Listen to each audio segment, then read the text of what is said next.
Ya.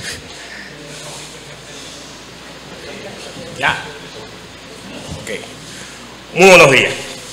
Esta es la segunda jornada del Congreso Internacional Trilce y las Vanguardias Latinoamericanas.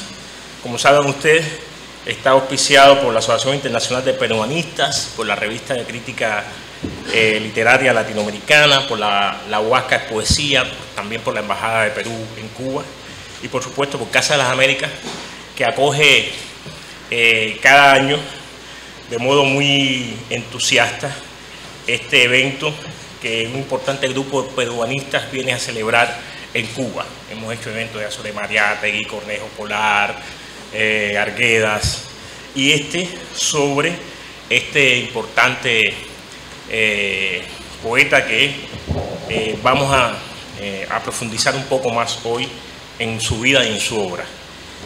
Me permito comenzar este primer panel con un texto escrito por el gran estudioso de Vallejo que tuvimos en la Casa de las Américas, el gran Raúl Hernández Novas.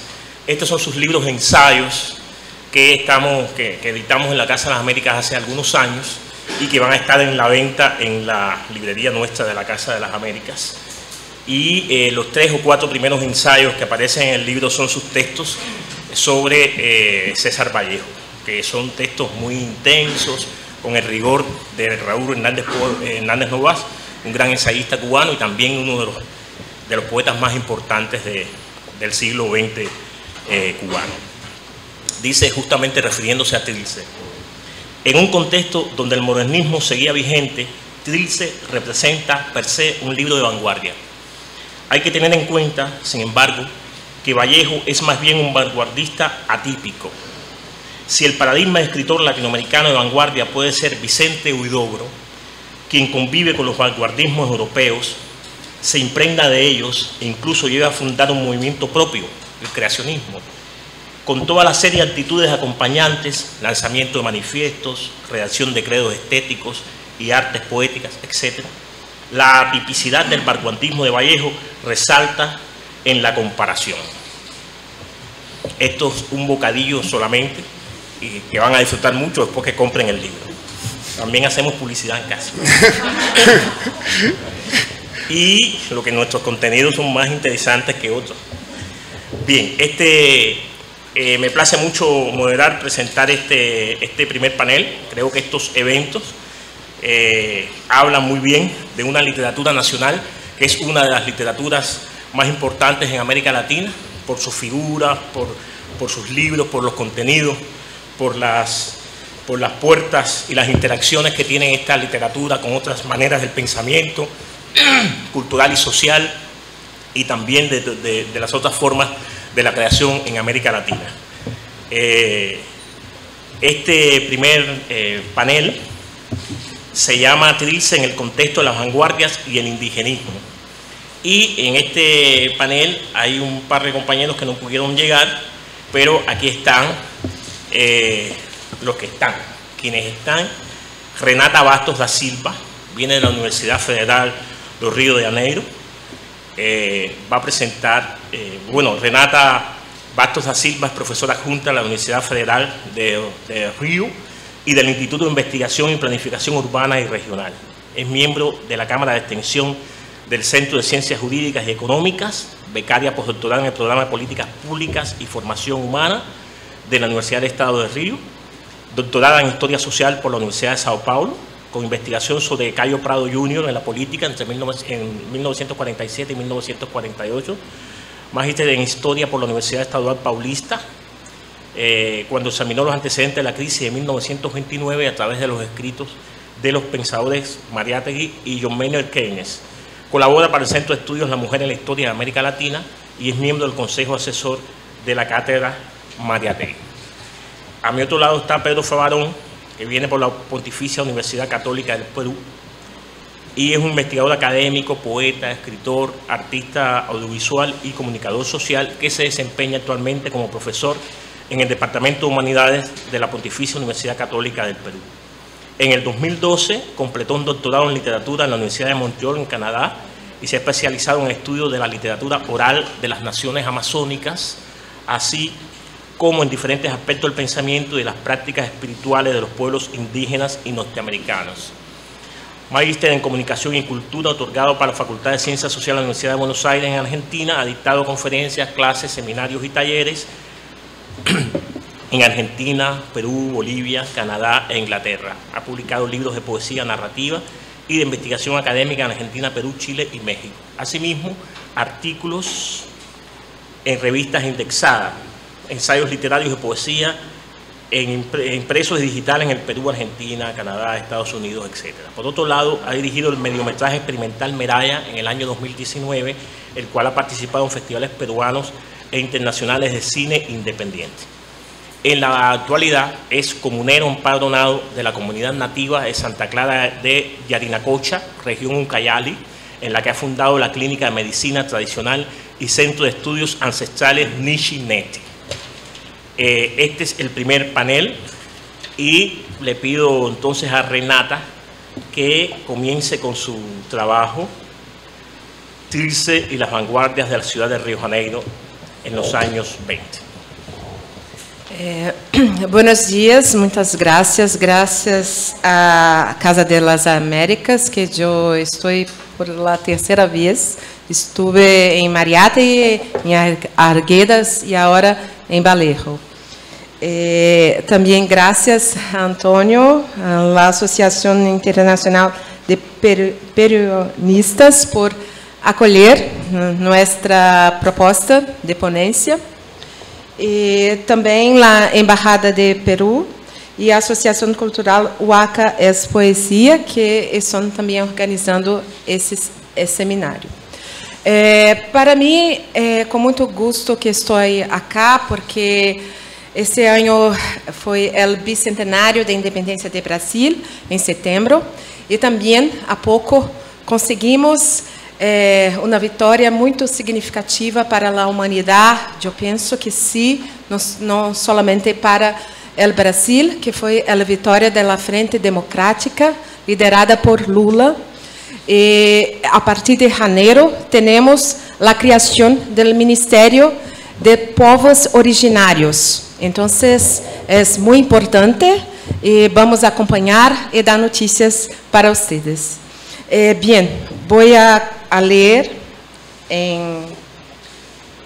se tiver alguma coisa que não he traduzido bem, já peço desculpas, pero vou tentar. E depois o artigo completo nós vamos oferecer para a publicação. Então, o transcurso de 2022, precisamente em outubro, recordamos o centenário da publicação Trilce. César Vallejo teve uma vida curta, partiu em meio do caminho de nossa vida, como dizia a canção de Dante Alighieri, em La Divina Comédia. Su desenlace aparece em el año 46 del viaje humano. E vida truncada em plena madurez, como la de outras vanguardias de sua geração, Mariátegui, Goethe, Gramsci, Simone Weil, que em la década de 1920 compartiu as esperanças de la Revolução de Outubro, despertou del viejo al nuevo mundo. Para Vallejo, como para Mariátegui, o conhecimento das obras positivas e de qualquer outra fonte não era precisamente uma invitação à confusão. Elas davam o gosto de estudar suas sociedades de origem, peruana e inca, e não solo, aonde iriam. Vuelta, viagem militar, tirando de la poética e el ensaio hacia el lado de la inclusão, incorporação e la transformação de viejas estruturas. Hablar de ideales estéticos de Vallejo hoy estos tiempos fracturados. Tiempos fracturados es un libro de Hobsbawm. E a ponto de terminar, ou quase, como ya he dicho, el ciclo oscuro de Bolsonaro en nuestro Brasil deja un sabor agridulce y en ambivalencia en la boca. Las creencias generosas de las vanguardias de entreguerras nos resuenan con melancolía. Muchos lucharon y algunos murieron, seguros de que la Revolución de Octubre, multiplicada a nivel planetario, pronto cambiaría de una vez por todas la relación entre los humanos y el planeta, aboliendo las disparidades económicas, las distancias sociales, los grados de poder y estatus, borrando finalmente los estigmas de injusticias seculares. Es cierto que la intuición de Vallejo, primero en los Heraldos Negros, 1918, y luego en Trilce, no escapó al carácter difusamente religioso de la fe en el tránsito fatal del sistema excluyente al inclusivo.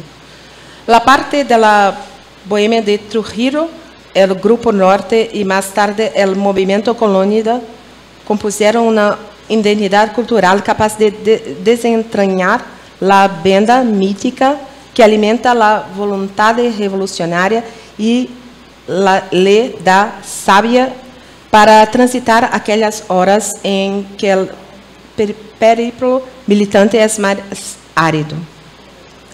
Las duras críticas de Trilce a la mitología carcelaria protofascista que atrajo a muchos peruanos revelan, por el contrario, a un estudiante de historia política formado en el humanismo de las letras que le enseñó a resaltar el contenido práctico racional de la educación, mientras rama dialéctica de la ilustración de los movimientos liberales radicales de los siglos XVIII y XIX.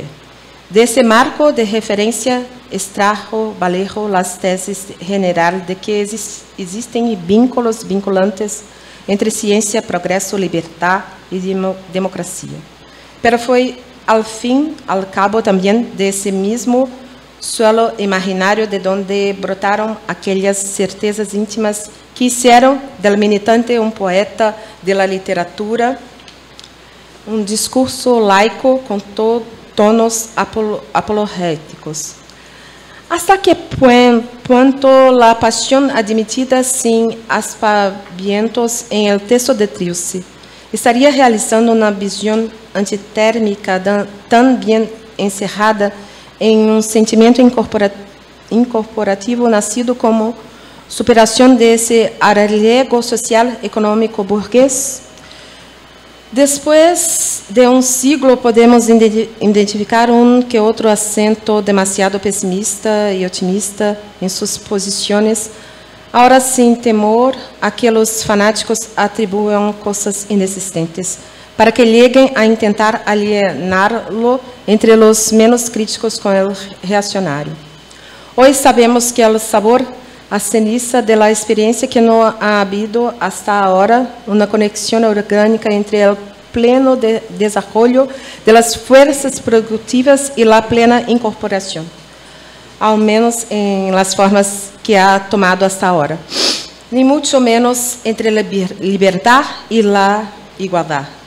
Sabemos que las fuerzas de izquierdas en el poder se comportam de diferentes maneiras em diferentes lugares e tempos, segundo o grado de complexidade cultural e sabedoria política de los grupos e movimentos que manejam as rendas de los gobiernos. E aprendimos que os valores dos regimes democráticos não devem suspender-se pro tempore, bajo el pretexto de que é necessário tomar o poder para realizar aí e agora, lo que parece ser a melhor fórmula de ordenamento social. Los frutos de las acciones arbitrarias gestadas en delirios de omnipotencia caen envenenados sobre perdedores y vencedores. De ahí La melancolia quizá la expresión histórica epocal que nos invade ao ler certos passagens de Triste.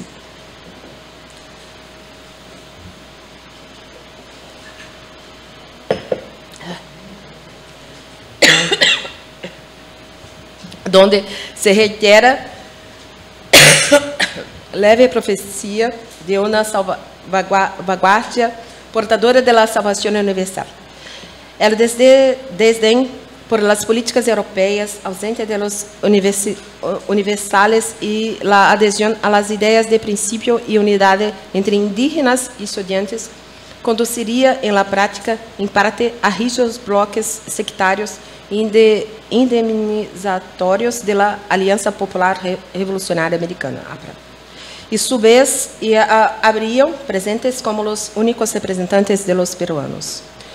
Pero nuestra imagen del poeta peruano no se construye solo sobre aquelas expectativas suyas que la izquierda frustró en parte.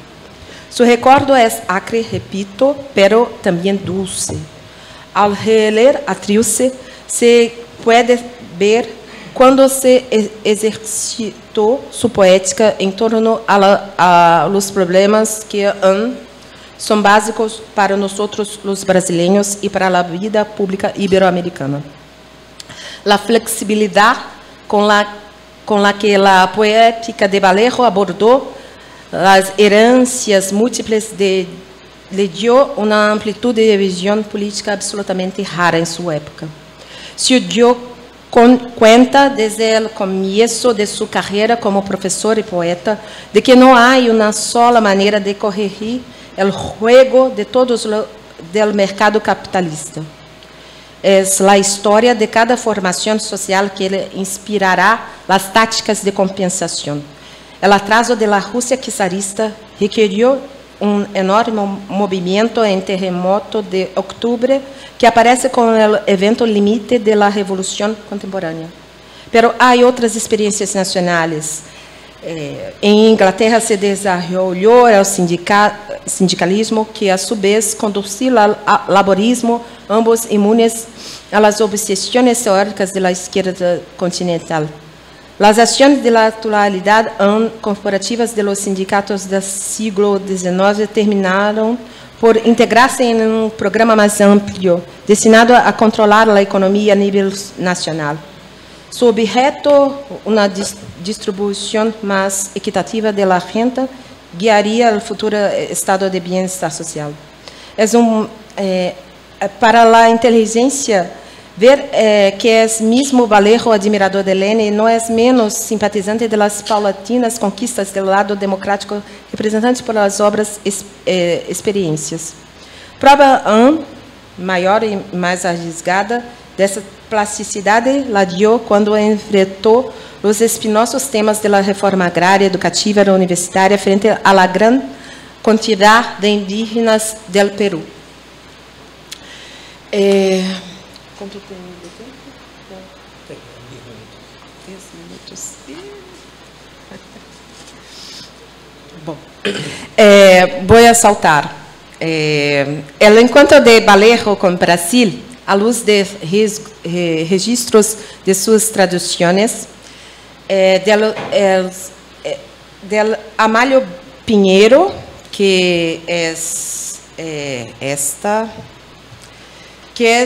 uma aproximação ao modernismo paulista de Oswaldo de Andrade e del norteño que também vivió, nos deixou este ano, Tiago de Mello, que viveu em la Amazônia, a Amazônia, Tiago de Mello, que desestima certos princípios da tarefa del tradutor e admite, em el prólogo de la edição, que traduz que em ocasiões não pude compreender del todo alguns de estes poemas de Vallejo. Para Amalio Pinheiro, a experiência de la poesia de Vallejo se entende em termos de la fuerza del papel social que figura de afuera hacia adentro la identidade del sujeito. Para Tiago de Mello, essa mesma experiência poética permite o surgimento de uma consciência crítica, o caráter dialético de Brasil, que emergem em estas traduções, já que ambos não se anulam, pero tampouco superam o momento inicial do processo de tradução, senão como a experiência de opostos. Essas traduções são da década de 1960, 1970 do século passado. Em el ano comemorativo dos 100 anos de Trilce, buscamos aproximar também a obra do poeta peruano a los anos de 1920, o período da história brasileira que nós, em 1922, eram festivos do centenário da independência de Brasil em Rio de Janeiro. Então, em la capital de Brasil, Rio de Janeiro, abriu seus calles para a celebração do centenário da independência do Brasil. A Exposição Internacional Comemorativa do Centenário da Independência do Brasil foi inaugurada em 7 de setembro de 1922 e se prolongou até 24 de julho do ano seguinte, em la capital federal, onde havia exposições de todos os países. Havia grande galpão de exposições. Exposições que apresentava a tecnologia da época e se juntava a las propostas de vanguardas em Brasil, em especial em la Semana Modernista de São Paulo, em 1922 também. Pero a cidade de Rio de Janeiro, a capital do Brasil, era uma cidade excludente em 1921. El ano 1921, 1922, el ano da comemoração de nosso centenário. Os espaços para em las calles, por exemplo, el Morro de Castelo, que foi completamente devastado para fazer o galpão que eu edito, deixou muitas famílias sem casas, sem habitações. Então, começamos o século comemorando nosso centenário com as discussões de tecnologias, de vanguardas, pero com exclusão também. Então, vou para o final.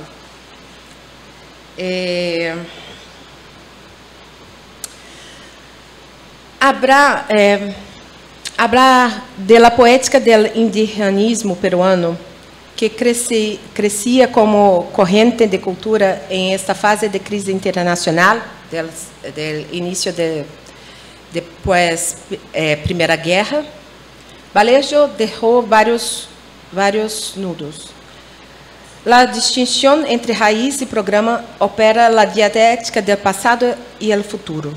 O projeto vai mais além da herência e mostra que a gênese de uma situação social não implica sua instância desde e para sempre.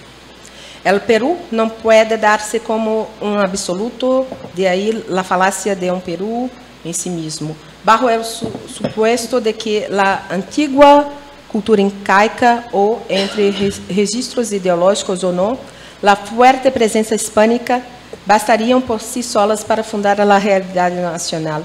Como projeto coletivo se tendría sentido a expressão Trilce, que supõe a formação de uma sociedade mais integrada e justa, onde o índio seria construtivo para emerger em seu lugar como cidadão livre e vivendo em um regime de direito.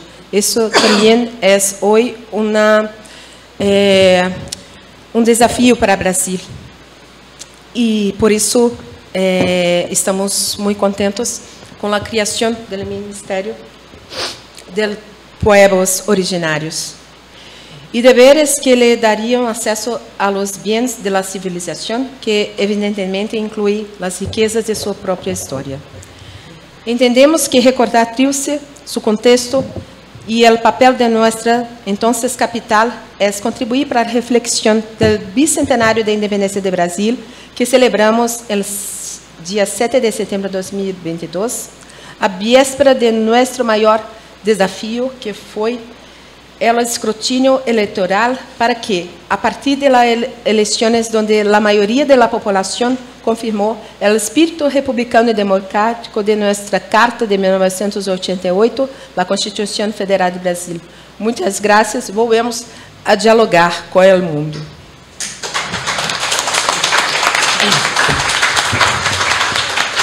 Muchas gracias, Renata.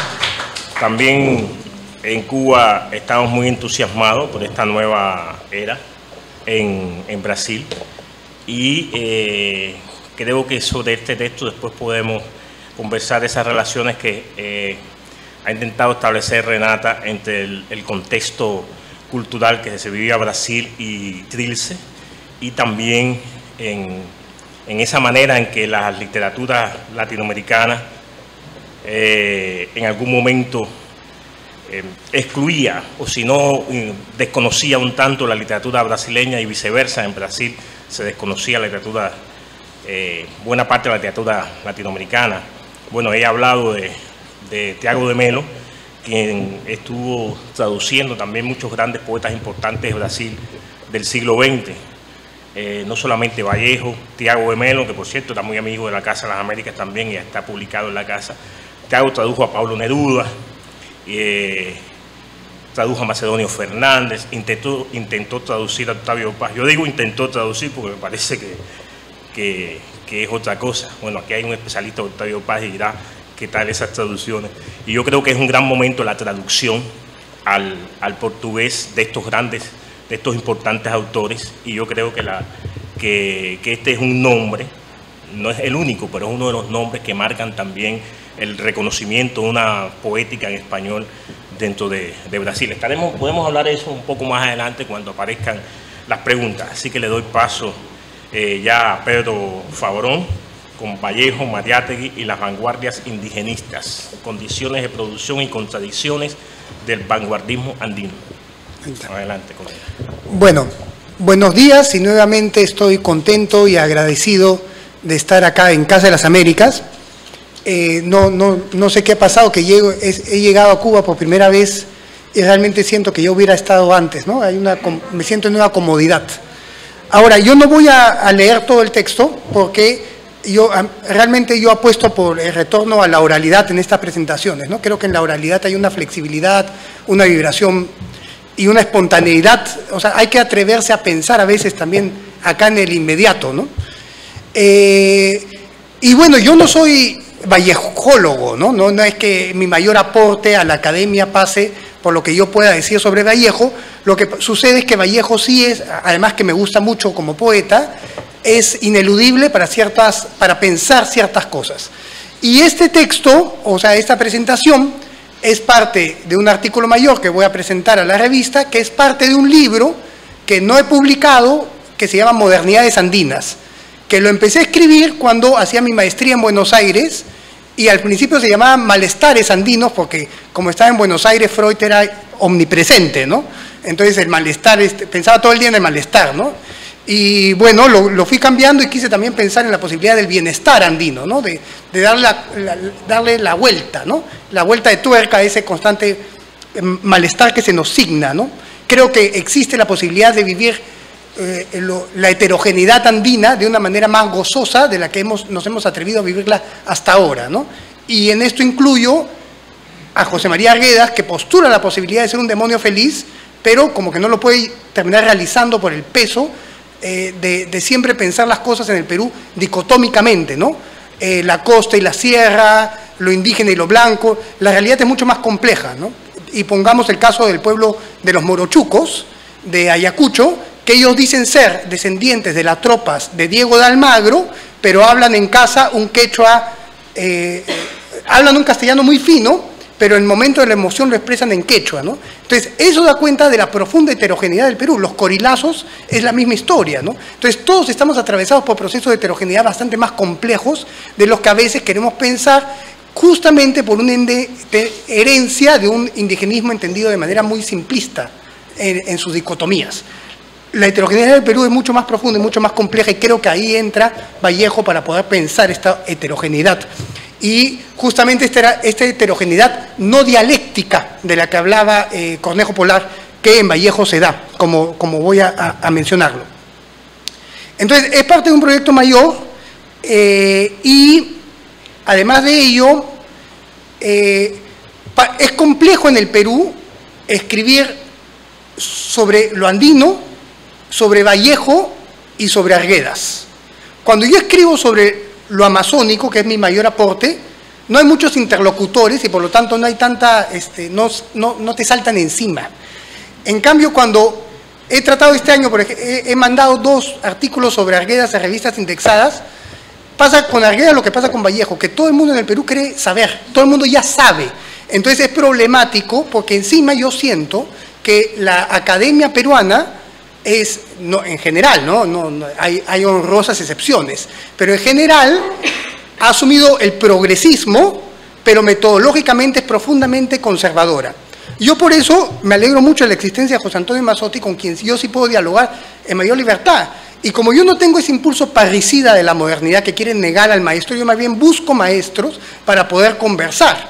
Tanto es así que cada vez que las 2 veces que he mandado un artículo sobre Arguedas, los revisores, que evidentemente eran peruanos, me lo han aceptado con críticas contundentes. Y he tenido que responderles a los editores de la revista, que me han entendido y me han dado finalmente la razón. Una de esas críticas, por ejemplo, sobre un artículo sobre la ecopoética en Arguedas, me decía que por qué yo no entablaba los límites de la investigación de Mazzotti. Y yo les explicaba que desde el modo de pensamiento indígena, si bien hay momentos de confrontación, no somos permanentemente dialécticos, sino que finalmente buscamos la complementación. Entonces yo le dije que yo no estaba dispuesto a marcar mis límites dialécticos con Mazzotti, sino que yo conversaba con él poéticamente y seguíamos construyendo. Entonces, al final me lo aceptaron, felizmente, ¿no? Entonces, hay momentos de flexibilidad, pero yo no sé, creo que nos han reprimido mucho en la educación escolar y por eso los académicos peruanos tienden a querer reprimir a los estudiantes, lo cual es una cosa nefasta, ¿no? Al final, terminan sacando lo que es fundamental de una investigación académica, porque la técnica de investigación académica se aprende, pero el tener una chispa, el llegar por sincero amor a investigar a Vallejo, a Arguedas, eso no te lo dan, eso nace en ti. Y ese es el fundamento de la investigación académica, porque para pasar el proceso traumático de escribir, en mi caso ya 3 tesis, porque es un jurado, ¿no? Finalmente te expones, para poder sostenerte en el tiempo, tiene que haber algo que te nazca de lo más profundo del corazón. O sea, yo no creo que el afecto esté reñido con la práctica académica, pero lamentablemente si seguimos imponiendo meramente un lenguaje tecnicista, haciendo, por ejemplo, ¿por qué no citó tal obra de Arguedas? Y no te dicen ni siquiera por qué la debería citar. Si a eso nos vamos a dedicar y pensamos que eso es hacer academia, lo único que vamos a hacer es tecnificar cada vez más el discurso y quitar espíritu. Y la poesía hay que comentarla poéticamente, porque si no la destruimos, si no matamos lo poético, ¿no? Eso lo decía Bachelard. Ya, dicho esto, el contexto histórico en el que surge Trilce, a mí no me permite explicar totalmente la creación poética de Vallejo, ¿no? Vallejo es un producto histórico, pero también es un producto de su individualidad. Pero sí es importante recalcar, a mi entender, que a principios del siglo XX, en las primeras décadas del siglo XX, se experimentó en Perú una movilidad social en la que, por ejemplo, a un nivel universitario, empieza a entrar empieza a tener lugar en la universidad la emergencia de sectores medios, muchas veces provincianos, que cambian el rostro de la generación del 900, de lo que era la intelectualidad en la República Aristocrática. Esto fue sentido como una amenaza por la República Aristocrática, a tal punto que la universidad de la que yo soy parte nace en buena medida para generar una universidad conservadora, la Pontificia Universidad Católica, frente a la popularización peligrosa de San Marcos, ¿no? Dona Ribagüero el Fundo Pando con esta idea, ¿no?, de salvaguardar de salvaguardar una élite criolla ilustrada que se sentía amenazada por la emergencia de este sector socioeconómico, digamos, que es el que asume la idea de la vanguardia en el Perú, ¿no? Las influencias de la vanguardia en el Perú rompe con el hispanismo para estar en contacto con otros influjos europeos y no europeos. Ahora, yo creo que, bueno, no creo, ¿no? Estoy convencido que la figura de González Prada tiene en esta nueva generación de vanguardia, empezando por el grupo Colón y de lo que vino después, una injerencia fundamental, sobre todo cuando afirma González Prada que no forma el verdadero Perú las agrupaciones de criollos extranjeros que habitan la faja de tierra situada entre el Pacífico y los Andes. La nación está formada por las muchedumbres de indios diseminados en la banda oriental de la cordillera. Ahora, yo creo que la frase de González Prada es muy efectiva, ¿no? Digamos, impactó mucho en su época. Creo que igual es un tanto simplista, porque yo creo que la idea de verdadero Perú, como ha dicho la colega, ya es insostenible, ¿no? El Perú no es algo esencial. El Perú, la verdad del Perú justamente está formada por su compleja heterogeneidad. Sin embargo, la importancia de esta frase en el pensamiento de González Prada, que era una persona anarcosindicalista, que era positivista, está en reconocer la importancia del factor indígena para la formación de la identidad nacional. Entonces, a partir de ello, la asimilación del vanguardismo europeo, que en Perú fue muy temprana, siempre fue una asimilación, o por lo menos en los casos que más vale la pena estudiar, fue una asimilación digestiva, transformadora, para decirlo en términos brasileños, antropofágica, ¿no? Y creo que esto se da incluso en poetas que han sido catalogados de afrancesados en su época, como en César Moro. Y yo he estudiado mucho a Moro, y creo que Moro, tanto en las cartas de amor a Antonio, cuando dice Antonio es el sol, Antonio es el Inca, como en su texto Biografía Peruana, como en los usos arquetípicos de ciertas imágenes, y esto no solo lo digo yo, sino que también lo estudia Yolanda Westphalen. Él hace una apropiación del surrealismo que le permite entrar en conexión con un aspecto bastante ignorado por el indigenismo oficial, que es lo sagrado de la costa peruana, ¿no? Entonces, yo creo que la figura de Moro conviene volverla a revisar en ese sentido. Ahora, igual Moro es al escribir mucha de su obra en francés y al ser tan militante del surrealismo es un caso atípico, pero la confluencia del indigenismo y la vanguardia se expresa muchas veces, quien la promueve muchas veces fue José Carlos Mariátegui, ¿no? A través de Amauta. O sea, él concibe la autofecundación, digamos, del indigenismo y la vanguardia. Ahora, aquello que permite hablar de vanguardias históricas, digamos, de los vínculos entre las vanguardias históricas siendo tan distintas como el constructivismo soviético y el surrealismo, es que todas las vanguardias se proponen hacer una transformación desde lo poético de la vida, del ser humano, de la sociedad.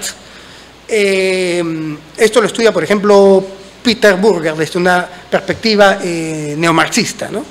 Y yo concuerdo con que eso es lo esencial del vanguardismo, ¿no? Reventar, digamos, la esfera de la autonomía estética de la institución artística burguesa para que el arte penetre como fuerza transformadora. Entonces, la confluencia en el Perú del vanguardismo político y el vanguardismo artístico correspondía al movimiento propio de la vanguardia, pero toma en el Perú características propias en el sentido de ser un movimiento profundamente antihispanista y antioligárquico. Lo interesante es que el debate sobre la identidad nacional, que tal vez para el vanguardismo europeo no hubiera tenido sentido y hasta podría haber pasado como algo reaccionario, en el Perú fue fundamental, ¿no? El vanguardismo, según afirma Mariátegui, permitía romper con el hispanismo hasta entonces hegemónico para, a partir del cosmopolitismo, hacer una reterritorialización en el mismo territorio y los influjos precolombinos y de los pueblos indígenas de ese momento, ¿no? Que eran contemporáneos a la vanguardia. Entonces, evidentemente, la obra de Vallejo es inaugural en esta asimilación temprana de la vanguardia. Ahora, como dice José Antonio, eso no significa que Vallejo sea deudor del dadaísmo de manera lineal, ¿no? Pero evidentemente hay una lectura. El mismo José Antonio dice, nada sale de la nada, en una entrevista que le hice hace poco, ¿no? Pero la apropiación que hace Vallejo es muy personal, muy particular, y yo creo que justamente hay una renovación lingüística en la que Vallejo está tratando de dar cuenta de esta profunda heterogeneidad que a él lo compone como sujeto. Ahora, hay un asunto que es interesante, que es que por lo menos dos de los primeros lectores de Vallejo, elogiosos, que son Mariátegui y Antenor Orrego, destacan en Vallejo un componente indígena. Mariátegui llega a decir que Vallejo es un poeta de una estirpe, de una raza. En Vallejo se encuentra por primera vez en nuestra literatura sentimiento indígena virginalmente expresado. Lo fundamental, lo característico en su arte es la nota india. Hay en Vallejo un americanismo genuino y esencial, no un americanismo descriptivo o folclórico. Ahí está evidentemente conversando con Chocano, ¿no? Cuando dice soy el cantor de América, autóctono y salvaje, ¿no? Y si no hubiera sido poeta, sería un blanco aventurero o un indio emperador, ¿no? Ni más ni menos, ¿eh? Entonces, evidentemente está rompiendo con esta folclorización épica del paisaje, pero hay paisaje en Vallejo, según Mariátegui. Y bueno, podríamos decir que Mariátegui no lo conocía tanto a Vallejo, que está hablando de la nostalgia como algo esencialmente indígena, pero es más curioso que también Antenor Orrego, que era íntimo amigo de Vallejo, también destaque este componente indio y que Vallejo lo acepte, Vallejo no lo niegue, ¿no? Vallejo hasta lo celebra en cartas, o sea, celebra los comentarios de Mariátegui y de Orrego de su obra. Ahora,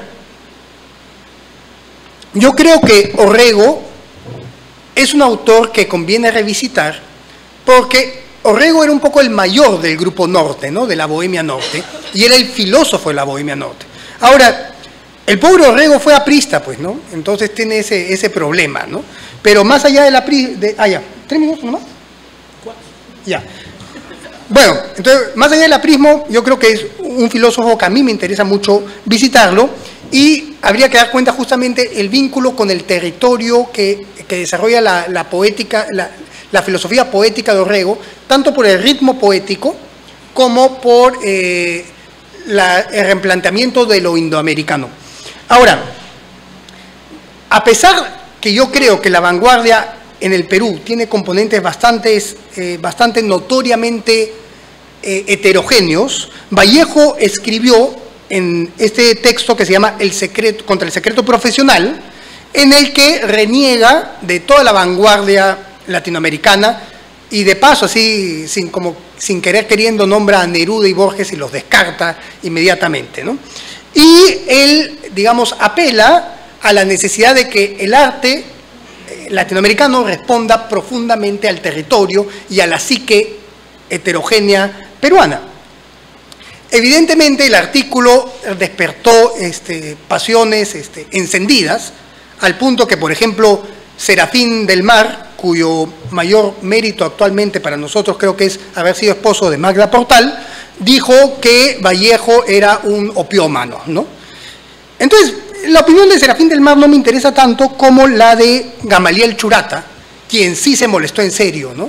Y en Boletín Titicaca, a pesar de él haber profesado la admiración a Vallejo por lo que había escrito en Trilce, critica a Vallejo y dice: desde el Oreb, o sea, la Torre Eiffel, esta vez César A. Vallejo, el admirable poeta de Trilce, conecta hacia el Perú por medio de la revista de Clemente Palma, ¿no? Nada más mencionar esto, digamos, para Churata ya estaba diciendo que Vallejo había resignado posiciones para publicar en la revista Variedades, que era una revista concebida como el portavoz de la élite criolla aristocrática, ¿no?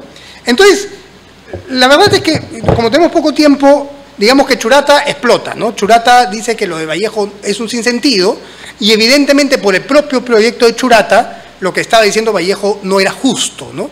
O sea, para mí es interesante lo que dice Vallejo, en tanto es una demanda a generar una vanguardia propia, pero lo cierto es que había mucha gente que había emprendido ese proyecto.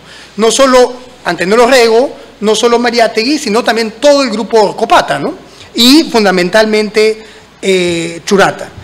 Entonces, se me queda corto, pero para finalizar, lo que voy a decir es que a pesar de esta discrepancia, yo creo que entre Churata y Vallejo hay mucho más coincidencias que divisiones.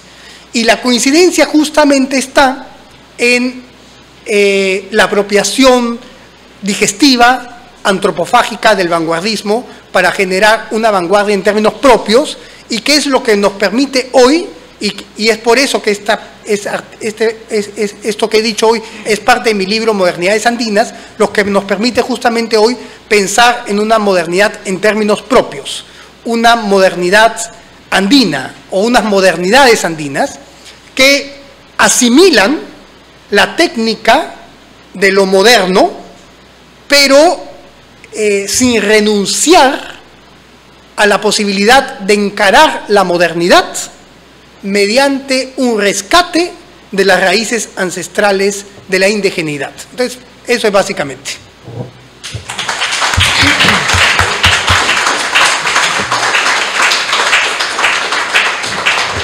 Bueno, muchas gracias a Pedro Favarón, que ve muy básico algo que para los lectores, para nosotros, debe ser muy complejo, ¿no?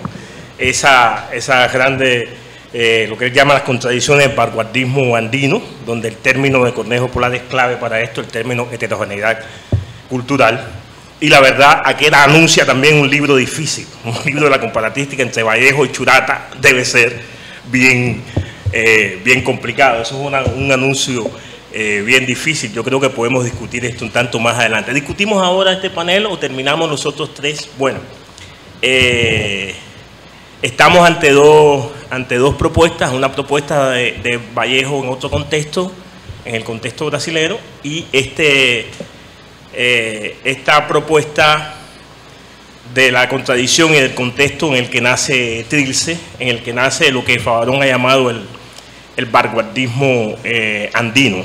Así que preguntas y comentarios sobre estos dos textos que hemos acabado de escuchar, por favor. Le voy a pedir a los colegas que hay aquí, que seguro algunos momentos, algunas líneas de estos dos textos le han provocado algún tipo de escozor. Díganlo, no se queden con eso por dentro, por favor.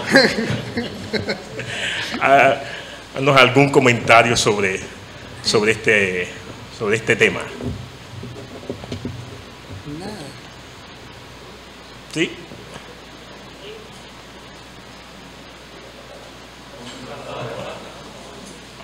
Bueno, sí, Mazzotti, por favor. Bueno, muchas gracias. No quiero acaparar porque el tiempo es corto. Me gustaron muchísimo las dos ponencias porque además se relacionan indirectamente en la medida en que, como ha señalado Pedro, el vanguardismo peruano, que es el vanguardismo peruano que trasciende, es de origen provincial, ¿no? Vallejo, de Santiago de Chuco, Alberto Ibarzo de Arequipa, Oquendo de Arana de Puno. ¿Dónde están los vanguardistas limeños? Los hay, pero como dice Vallejo en el secreto profesional, son muy anémicos, o bueno, no sé si es la palabra, pero por ahí va el sentido de esa vanguardia que critica, ¿no? Que es una impostación.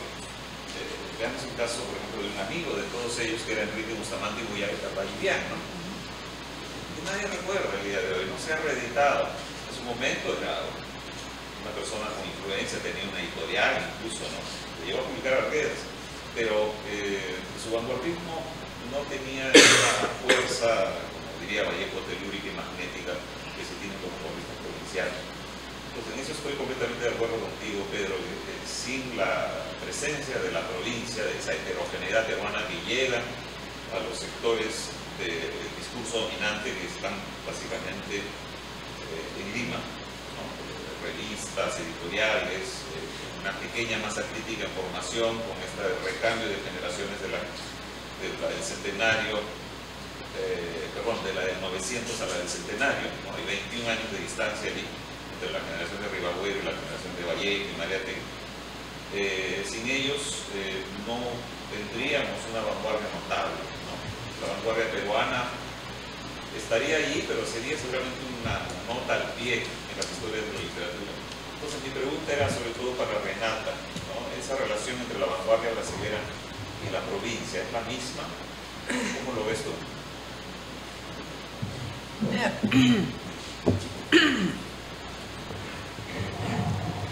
É complicado, pero eu vou tentar, porque quedou-se muito marcante o modernismo em São Paulo, em 1922, que é basicamente uma contestação sobre o momento que vivia Brasil, de República Berra. Então, quedou-se, as pessoas falam muito de São Paulo, pero eu penso que há mais vanguardias a revelar em Brasil. E nós, quando estivemos em Peru, falando em 2006, eu penso, falando sobre Alma Ata, nós hicimos uma vasta pesquisa sobre, a partir das revistas de Brasil. Então, descobrimos mais revistas de vanguardias em São Paulo, como, por exemplo, de Patrícia Galvão, Oswaldo de Andrade, O Homem do Povo, A Mulher do Povo. Por exemplo, em La Mulher do Povo, a Patrícia Galvão, desculpe, vou tentar falar em espanhol, trazia coisas impactantes que era o dia a dia da mulher, por exemplo, a mulher trabalhadora, a mulher em uma época de 1928. Então, há, por exemplo, essa vanguarda dentro de próprio São Paulo. Em Rio de Janeiro, por conta do centenário de independência do Brasil, houve toda a movimentação oficial, pero há agora já estudos em história que também nos mostram que havia vanguardas que, por exemplo, podemos dizer que é reforçado a Academia Brasileira de Letras, Literaturas Novas, que é uma academia que, por exemplo, hoje, nós temos como acadêmicos Gilberto Gil, Fernanda Montenegro, que são que é uma atriz, um cantante. Então, há já escritos, já estudos que mostram que havia, digamos assim, uma resistência social de anos 20 também na capital de Brasil, que traía novas perspectivas em la literatura, por exemplo. Então, há literatura, o mais conhecido é Machado de Assis, pero é do século XIX, pero há outros que vão aparecer e que vão falar sobre o cotidiano da cidade. Por exemplo, mais à frente, Arthur de Azevedo vai falar de El Cortiço, que vão revelar problemas da capital, por vozes, por autores que são funcionários públicos, não são da elite, são nem mesmo da elite de serviço público. Então, há caminho que, por isso é interessante o novo governo, porque volvemos à história dos movimentos sociais em Brasil, que esse governo também, que foi eleito, tem o líder que vem de movimentos sociais. Então, é o propício para que o caminho para que volvemos aprofundar essas questões. Sí, Raúl, por favor. Raúl Bueno. Creo que habría que mencionar tres nombres también, pensando en esto como comparación de lo indígena en la cultura y cultura brasileña y el arte brasileño, que son Tarsila do Amaral, Mario de Andrade con su extraordinario Macunaíma y Osvaldo de Andrade con su manifiesto Bandera Tupí o No Tupí, esa es la cuestión. Ser indígena o no serlo. La cuestión es lo siguiente, es antropofagia. Quizá una antropofagia en reversa, porque no solamente hay que ponerse al occidental y lo que nos viene de Europa, sino ponerse al interior, al oído. No voy a discutir si está bien o mal aquello, pero por obra y gracia de esa actitud es que lo indígena aparece en la corriente vanguardista de Brasil, como aparece en las corrientes vanguardistas de Perú y ha hecho bien Pedro, el manifestado y el lo dice. Yo creo que eso añadiría un poco a la pregunta de... Yo creo que sí, que es un excelente cierre de este panel. Agradecer a los dos panelistas, a Renata y a Pedro, la participación y la producción de todas estas ideas que van a seguir generando otras ideas. Le agradezco mucho, lo despedimos de esta mañana.